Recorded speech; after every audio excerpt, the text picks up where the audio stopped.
oh, gee, we owe you a certain amount of money, we're going to keep it. But when you start playing that game, you're really hurting the sanctity, the importance of the greatest currency on earth. But we can do it in other ways. We can do it with tariffs. We can do it other ways even beyond that without having to play that game. That's a rough game. Speaker, on a separate topic but related, Speaker Pelosi said that she envisions up to $1 trillion needed to help support states and localities. Would you support that figure? So what's happening is the Democrats have come to us and they'd like to do a phase 4, and we'll think about what's happening. They want to help the states. They want to help bailouts, and bailouts are very tough, and they happen to be Democrat states. It's California, it's New York, it's Illinois. You start with those three. And the Republican states are in strong shape. I don't know, is that luck or is that talent? Or is it just a different mentality? But the Republican-run states are in strong shape. Look, I looked today when I spoke with Ron DeSantis, who was here yesterday, as I said, and Florida's doing incredibly. Texas is doing incredibly. These states are doing unbelievably. They don't know about the word bailout. We had a call from a governor of South Dakota, and they have one of the finest run states. They have I think a constitutional amendment. They're not allowed to, they have to have a balanced budget, and they have a totally balanced budget. They just have a sales tax. That's about the only tax they have is a sales tax. I mean, think of that. So it's a whole different thing. But Republican states are doing very well. Maybe the Democrats should have brought this up earlier when we wanted certain things. And they did, and we said, and I said specifically, no, let's look at it later on down the road, but they'd like to do something. They want to do infrastructure. I can understand infrastructure. Think of it. We've spent $8 trillion in the Middle East, and we're not fixing our roads in this country? How stupid is it? And we're not fixing our highways, our tunnels, our bridges, our hospitals even, our schools even. It's crazy. But they want to do things, and the Republicans are in a much better position from, I don't want to use the word negotiating position, but we really are. We're in a negotiating position that's different because they want to bail out various states. Illinois is in big trouble. The governor understands that. Pritzker, he understands that. But Illinois is in big trouble. Is it fair to do that and then have states that are very powerful and strong like Iowa and Idaho? I mean, take Idaho. Look at all of these incredible states and look at what's going on and how successful they are. So you just take a look, and we're going to look at it. We're going to look at it. I think we want to take a little bit of a pause. But if we do that, we'll have to get something for it. Okay? So just Kristen, go ahead. a question on masks, but very quickly to follow up on Jeff. It sounds like you're potentially open to Leader McConnell's call that states should apply for bankruptcy. Is that what you're saying? I'm just, it's an idea that he has. He threw that out as an idea. I've spoken to him about it very strongly, and we're going to see what happens. We'll take a little bit of a pause. We'll see what happens, but some states are in trouble. I spoke today. I was with a wonderful man, a great gentleman, a wonderful human being. I think Bill knows him too, from New Jersey, Governor Phil Murphy.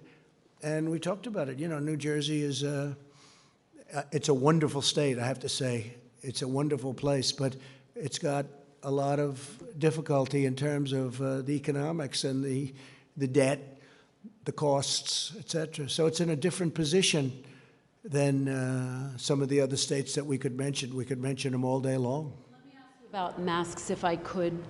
Vice President Pence did not wear one when he visited the Mayo Clinic earlier this week. He's wearing one today. You are traveling to Arizona. Will you wear a mask? What is the policy for you and the Vice President? Well, I'm going to have to see. I am going to Arizona. I look forward to that. I'll have to see the climate. I mean, I'm going to see where I am. Here's a place that we all feel very comfortable. Everybody's spread out. It's a very big room. But as far as where I'm going in Arizona, I'm going to have to look at the climate. I'd have no problem wearing a mask. I don't know. I'm supposed to make a speech. I just don't know. Should I speak in a mask? You're going to have to tell me if that's politically correct. I don't know. If it is, I'll speak in a mask. But I'm going to be making a speech in Arizona. I look forward to it. And depending on the conditions, I would have no problem wearing a mask. And we have millions of masks now. You know, we have masks coming in that, there was another thing. I mean, it was very hard to get masks. We now have, and we're making millions and millions of masks. They're opening plants, and it's been incredible. Change your position because Go ahead, The chairman of the Federal Reserve has said that the economic recovery is going to be long and slow. You have said that it's going to bounce back quickly.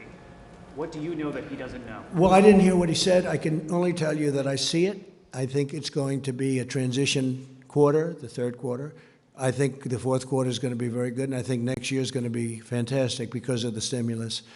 And I haven't seen a statement, but I think we're going to have a great year next year. Knowing that we left behind a year of tremendous death. Tremendous death. It was just a terrible thing, the likes of which we haven't seen. I guess if you go back over 100 years, 1917, and that was a terrible thing. But that was close, depending on your account or the account, anywhere from 50 to 100 million people died. 1917. So we haven't seen it. It's over 100 years. And so understanding that that was terrible, I think that next year from an economic standpoint, I mean, look at the stock market. People are amazed. The stock market's at over 24,000. Well, it was at 29,000. It's 24,000 now. Is that even possible considering what we've gone through? Because people are very smart. Many of these people are very brilliant, and they look and they see a great future. The other thing, the dollar is very strong. So when we go out and do stimulus packages, we're oversubscribed at zero. Think of it. You get your money back at zero. It's a pretty incredible thing. The euro's having a hard time, and it's much smaller. The dollar has really become, the dollar is king, and the dollar's at a position now. It's just it's a very powerful thing, the dollar. Other currencies are in big trouble. They're really in big trouble, whereas the dollar is very powerful, very strong. So the good part about that is if you do go out and if we do want to do stimulus or whatever we want to do, we're borrowing at zero and the dollar is very strong. Okay, Jim? Yeah, Jim. Back to what John was asking about the possibility that this virus came out of a lab in China. Are you insisting, or would you insist on China allowing U.S. investigators into that lab to make sure? I don't want to go into that. We're going to see. So far, I think China's been trying to be, or at least they seem to be trying to be somewhat transparent with us, but we're going to find out. You'll be learning in the not too distant future. But it's a terrible thing that happened. Whether they made a mistake or whether it started off as a mistake and then they made another one, or did somebody do something on purpose? Say, hey, you know, I don't understand how how people weren't allowed into the rest of China, but they were allowed into the rest of the world. That's a hard question for them to answer. Yeah, please, go ahead. Mr. President, on Kim Jong-un, have you got an update on his condition and whether he is alive or dead? Well, I understand